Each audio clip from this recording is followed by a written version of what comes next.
Welcome to the video, everybody. It's July 10th, 2026, and what you're looking at right now is the moment this entire conflict entered a completely different phase. Because for the last several months, the United States military has been hitting Iran's radar sites, its coastal defense batteries, its IRGC naval headquarters, its underground missile storage facilities, its fast attack boat fleet. All of that is military hardware. All of that is the weapons Iran uses to threaten commercial shipping.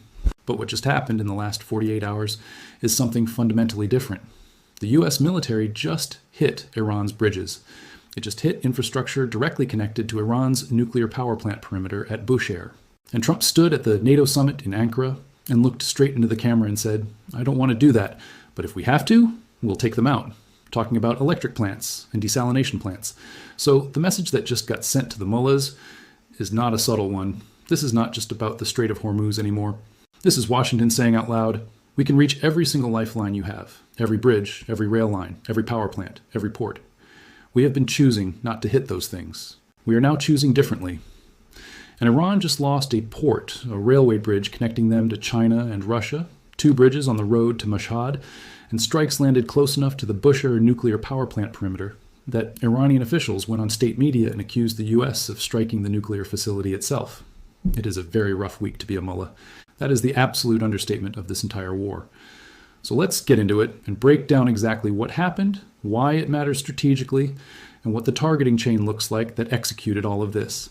And then stay about 3/4 of the way through for the global roundup section, because there are big things happening in Ukraine, a heartbreaking story about a missing American sailor that I want to make sure we honor properly. And the Apache pilot's beach flyby story has a twist ending courtesy of Secretary of War Pete Hegseth that I think you're going to enjoy. Let's go. So let me set the stage for you, because the timeline here matters a lot, and I want you to understand exactly how we got from a fragile ceasefire to bridges being hit in northeastern Iran. Iran attacked 3 commercial ships in the Strait of Hormuz on July 7th, a Qatari LNG tanker, a Saudi crude tanker. A 3rd commercial vessel hit with drones and missiles. CENTCOM responded immediately with 80 targets hit on night 1 and 90 targets hit on night 2. 170 total confirmed hits over 48 hours, which we broke down in the last video. But the geographic expansion of what got hit on night 2 is what changed the entire strategic conversation. Because CENTCOM did not just go back to the same coastal radar sites and fast attack boat docks that they have been methodically dismantling for months. On night 2, they went northeast, way northeast. They hit railway bridges in Golestan province in northeastern Iran, the Aktake Khan railway bridge near Akala, another bridge on the Tehran to Mashhad rail corridor, and Chabahar, Iran's only deepwater port with access to the Indian Ocean, got hit hard with its control tower confirmed destroyed. And strikes were reported in Bushehr province, where Iran's nuclear power plant is located, close enough that Iranian officials went public saying the perimeter of the Bushehr plant was struck by a US projectile. And Iranian passenger train services between Tehran and Mashhad were suspended entirely because of the bridge damage. So let me tell you why each one of those targets is not just tactical, but deeply strategic. Because this is not random. This is surgical. This is deliberate. And when you understand what each of those targets represents, the message being sent to Tehran becomes crystal clear. Start with Chabahar. I want you to think about what Chabahar actually is and why Iran has been pouring resources into developing it for years. The Strait of Hormuz is a choke point, and the US military has been using that choke point as leverage throughout this entire conflict, enforcing a naval blockade, controlling what goes in and out of Iran's Gulf ports, pushing Iran's oil exports back, and keeping that economic pressure dialed up. Chabahar is Iran's answer to that problem. It sits on the Gulf of Oman, completely outside the Strait of Hormuz, with direct access to the Indian Ocean. If Iran can route enough oil and trade through Chabahar, the US blockade of the Gulf ports becomes significantly less economically devastating, because Iran has an exit that bypasses the choke point entirely. And India has been investing heavily in Chabahar, because it gives them a trade route to Afghanistan and Central Asia that bypasses Pakistan. So Chabahar has been Iran's strategic hedge, their backup plan, their way of staying economically connected to the world, even while the Strait of Hormuz is contested. And now CENTCOM just destroyed the control tower, hit the marine piers, struck the infrastructure that makes Chabahar function as a port. Iran's strategic hedge just became a smoking crater. The backup exit is closed. The economic bypass that was supposed to keep the regime funded while talks drag on indefinitely has been taken offline. And the message attached to that strike is very simple. We know what Chabahar is for. We know exactly what you were planning to do with it. And we are not going to allow you to use it to wait us out. Now let's talk about the railway bridges, because this is the part of the story that I think is getting the least attention and deserves the most. The Akut Khan railway bridge in Golestan province in northeastern Iran is not a military installation. It is not an IRGC headquarters. It is not a radar site. It is a railway bridge that sits on the rail corridor connecting Iran through Turkmenistan and Kazakhstan to China and Russia. And that rail corridor has become absolutely critical to the Iranian regime's ability to survive under sanctions. Because when you blockade Iran's ports, when you strangle their oil exports, when you freeze their assets and shut down their legitimate banking channels, the one thing they can still do is put stuff on a train and move it overland through friendly territory to get supplies they need. Russia has been using that rail corridor to send cargo shipments into Iran since late 2025. China has been using it as the land link that kept Chinese-Iranian trade flowing, while the naval blockade squeezed the maritime routes. So that railway is not just a piece of transportation infrastructure. It is the economic lifeline that has been partially offsetting the entire U.S. sanctions and blockade strategy. It is the thing that has been allowing Iran to bleed slowly instead of collapsing quickly. And CENTCOM just hit 2 bridges on it. The railway connection between Tehran and Mashhad is suspended. The Golestan corridor to China and Russia is damaged. Those Russian dolls that were probably rolling in on that train, they are not rolling in anymore. The supply chain that has been quietly keeping the mullah class comfortable in their golden palaces while they stall on negotiations just got a very significant interruption. And the timing, July 8th, the night before Khamenei's burial in Mashhad on July 9th, means the rail service between Tehran and Mashhad was suspended the morning of the Supreme Leader's final burial procession. The IRGC called that deliberate. They said it was a criminal attempt to overshadow the funeral, and I'm going to let you draw your own conclusions about whether the timing of that strike was accidental. Iran's own rail authority had to dispatch repair teams and announce service suspensions on the day they were supposed to be running funeral processions for their dead Supreme Leader. That is a message delivered with Tomahawk cruise missile precision, and it landed exactly on target. And then there is Bushehr, and I want to be very careful and very precise about what happened here, because there's a lot of noise in the reporting, and I want to cut through it and give you the clearest picture I can. Iranian state media reported explosions heard in Bushehr province. A Bushehr provincial official told the Islamic Republic news agency that a military site south of Bushehr was hit by a U.S. projectile. Iranian officials then went further and accused the U.S. of striking the perimeter of the Bushehr nuclear power plant itself.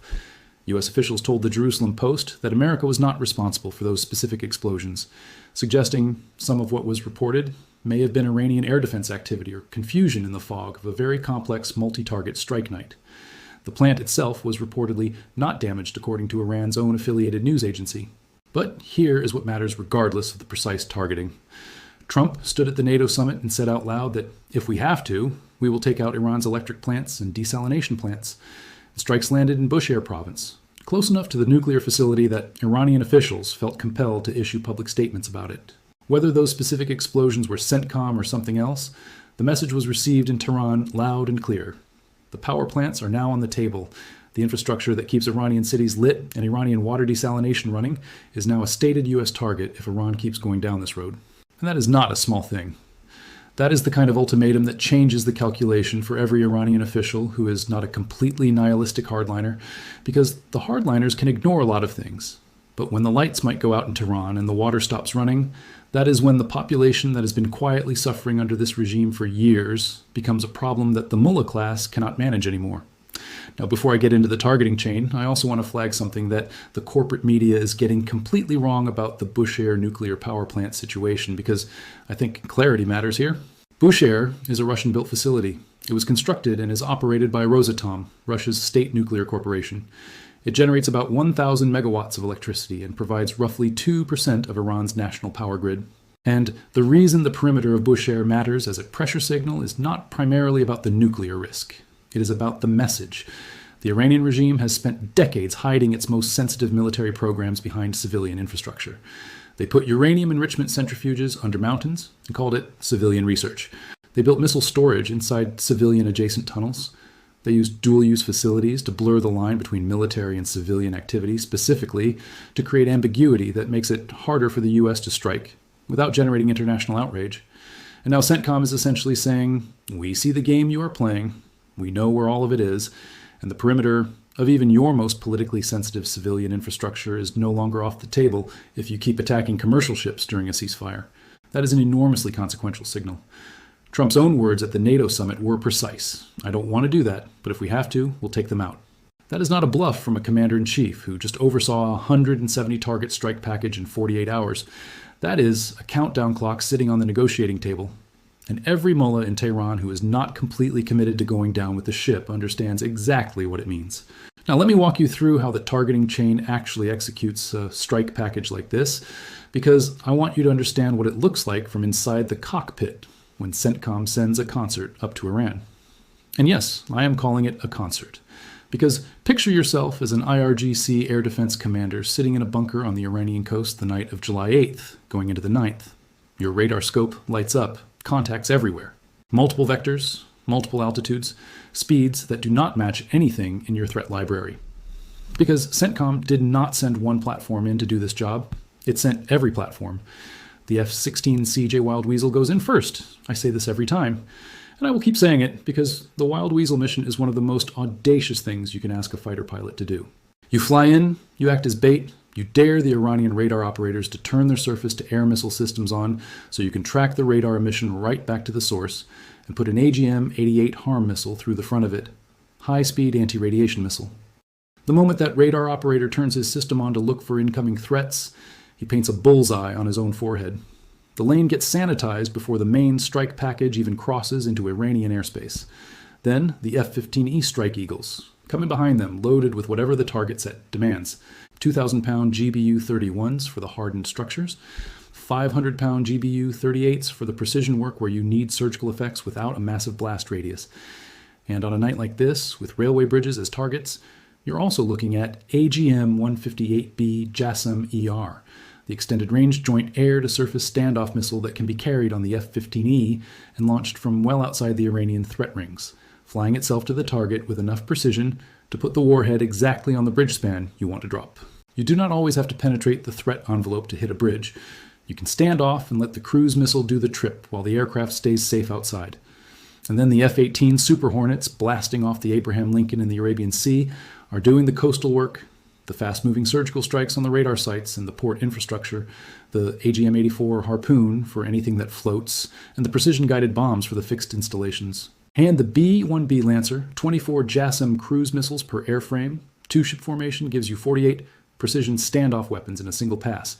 Add in the naval Tomahawks from Arleigh Burke, destroyers sitting in the Arabian Sea flying 100 feet off the deck under Iran's radar coverage, and the submarine-launched variants adding another layer of standoff strike capacity. And the MQ-9 Reapers threading through the gaps in the Iranian air picture, finding the mobile targets and feeding targeting data into the network in real time. This is what full American air power looks like when it goes all in. This is not one airplane doing the job.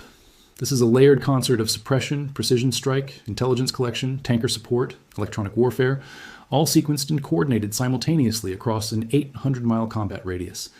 And it is running so smoothly right now that CENTCOM is posting the battle damage footage on X before the fires have even stopped burning.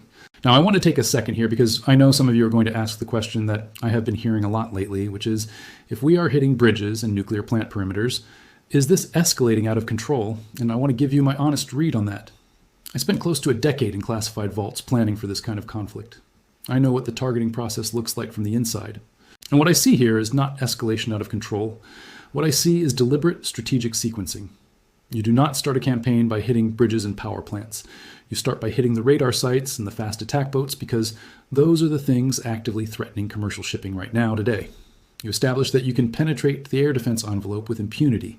You degrade the IRGC's ability to see and respond.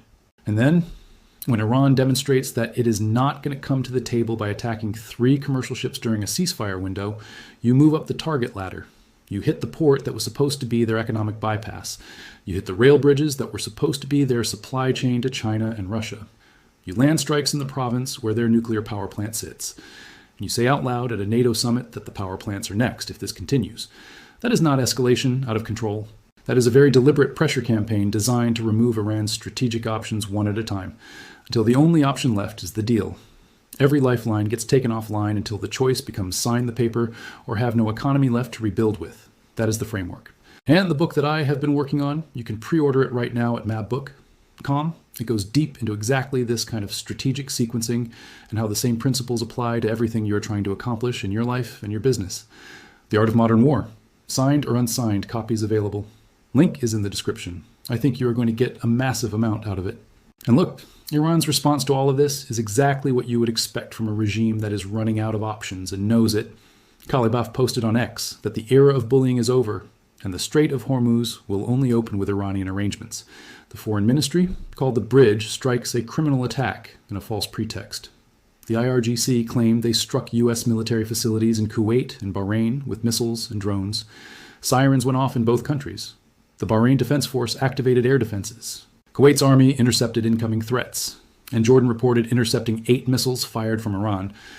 And here is what you need to understand about all of those Iranian responses. The Patriot missile operators and the air defense crews of Bahrain, Kuwait, and Jordan are stopping essentially everything Iran launches.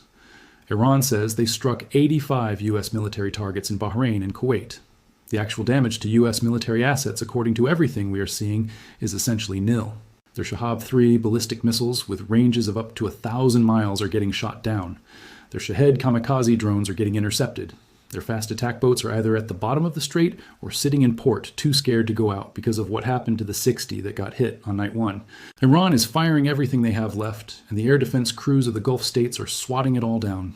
It probably blows the IRGC's mind that they can launch 15 ballistic missiles and watch all 15 get intercepted. The technology, the Patriot system, the layered air defense network protecting U.S. assets in the Gulf, it is something the IRGC genuinely wishes they had, and they do not. And that gap in capability is the difference between Iran being able to threaten the region and Iran being able to actually harm the region. Right now, they can threaten. They cannot harm. And every strike CENTCOM makes is widening that gap. You made it to the global roundup section, my friend. So let's talk about what is happening in Ukraine, because it has been buried under all the Iran coverage and deserves serious attention. Russia just announced they want to expand their offensive into 2 additional Ukrainian regions and create a new buffer zone. So regardless of any peace framework being discussed, Moscow is telegraphing that they intend to push deeper into Ukrainian territory. And Ukraine's answer to that has been one of the most aggressive deep strike campaigns of the entire war. Overnight strikes hit Taganrog, igniting the port and an aviation college. A Ukrainian drone set Russia's Ilysky oil refinery on fire.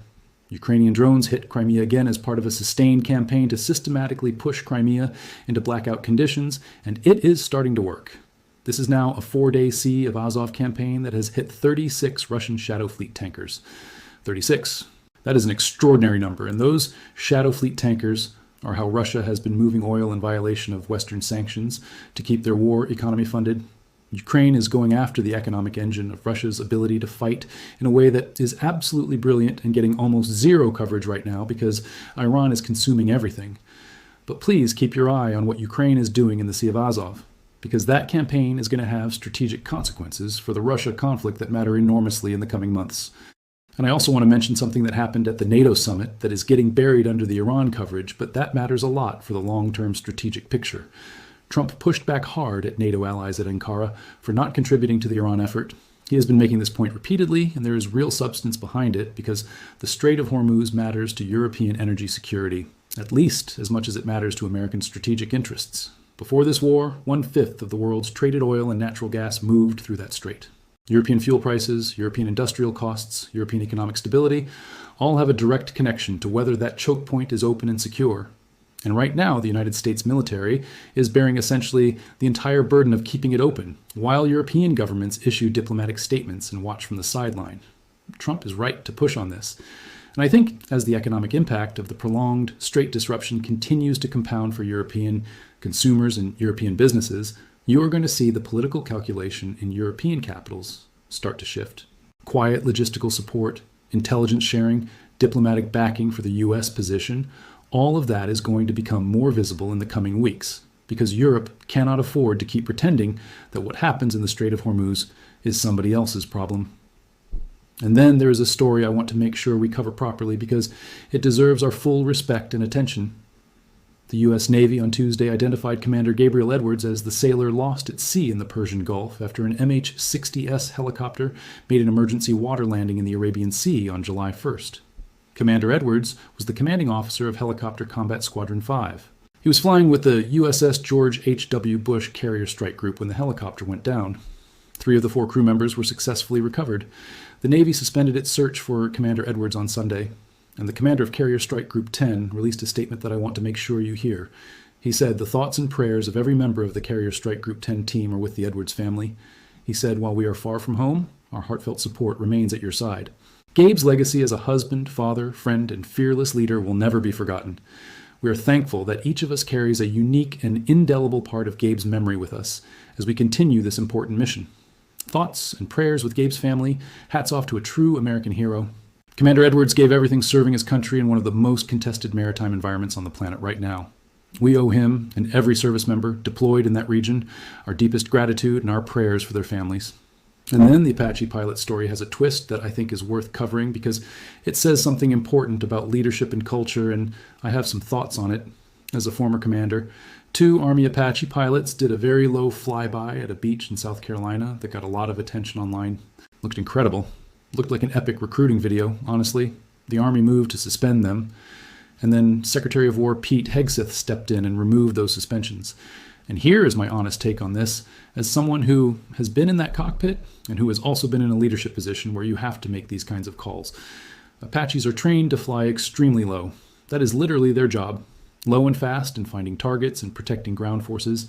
So these pilots were doing something that is inside their training envelope. They were flying low and they were offset from the swimmers on the beach. And the result was footage that probably recruited 1,000 people into Army aviation overnight.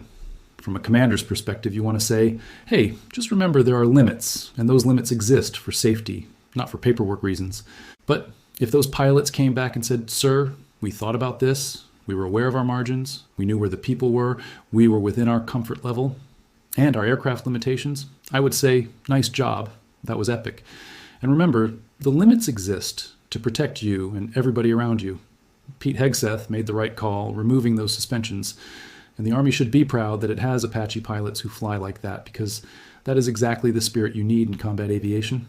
And that brings us to the 40 chess strategic analysis section, my friends. Because I want you to step back and see the full picture of what just happened over the last 72 hours, because it is genuinely historic. Iran's strategy throughout this entire conflict has been built on a 3-legged bar stool. Leg 1, control the Strait of Hormuz and use it as economic leverage to force the US and the world to negotiate on Iran's terms. Leg 2, route oil and trade through Chabahar as the economic bypass that keeps the regime funded while talks drag on and the sanctions pain is blunted. Leg 3, keep the rail corridor to China and Russia open through Turkmenistan and Kazakhstan so that the overland supply chain stays intact when the maritime routes are blocked. In a single 48-hour strike package, the US military kicked out every single leg of that bar stool. Chabahar struck, control tower destroyed, marine piers hit, the economic bypass taken offline. The railway bridges hit, the Golestan corridor to China and Russia damaged, the Tehran to Mashhad line suspended. And Trump standing at a NATO summit threatening the power plants and the desalination plants while strikes land in Bushehr province. The strategic message is not subtle. Every lifeline you thought you had. We can reach all of them. We have been choosing not to. We are no longer choosing not to. And the remarkable thing about all of this is that Trump simultaneously told reporters on Air Force One that Iran is calling and wanting to make a deal. He said they want to make a deal so badly. They called a little while ago, so the kinetic pressure is at maximum, and the diplomatic door is still open. That is the art of this. You do not just bomb someone into submission. You bomb them to the table. You take away enough of their options that the calculation for the pragmatist faction inside Iran, the people who actually want to live and rebuild and have something left, the calculation tips decisively in favor of making a deal over fighting until there is nothing left to fight with. And here is one more thing I want you to think about as you process everything that happened in the last 72 hours. Trump accused Iran's leaders of being cuckoo. He said there is something wrong with these people. And I think what he is actually describing is the fundamental split personality of the Iranian regime right now. You have got negotiators in Qatar still trying to work a deal while IRGC commanders are out attacking Qatari LNG tankers. You have got the foreign ministry calling U.S. strikes a war crime, while the IRGC Navy is launching Shahed drones at apartment buildings in Bahrain. You have got Kalibaf posting tough guy statements on X about how the Strait of Hormuz will only open with Iranian arrangements, while the U.S. Navy and Air Force are methodically demonstrating that Iran has zero ability to prevent hundreds of ships from transiting that waterway under American air cover. The left hand does not know what the right hand is doing because the regime is fundamentally fractured between the pragmatists who want a deal and the IRGC hardliners who would rather burn everything down than sign something that reduces their power. And the only way that fracture gets resolved is if the cost of the hardliner strategy becomes so obviously catastrophic that even the hardliners cannot deny the math anymore. Bridges gone. Rail line to China and Russia damaged. Chabahar Port offline. Nuclear plant perimeter struck. Power plants threatened explicitly by the commander-in-chief. What part of the math are they still struggling to understand? What do you think happens next? Do you think more power plants and bridges are going to get hit? Do you think the phone call from Iran that Trump mentioned leads somewhere real this time? Let me know in the comments below because I genuinely want your read on where this goes from here. Go follow me on X and Instagram, posting there every single day as this evolves. Go to Pepperbox for the strike footage and mission breakdowns I cannot post here. Head over to maxafterburnerenergy.com and sign up for the email list. It is completely free and you will be the first to know when the energy drinks and merch drop. And go grab a copy of the book at mabook.com. Thanks so much for watching, everybody.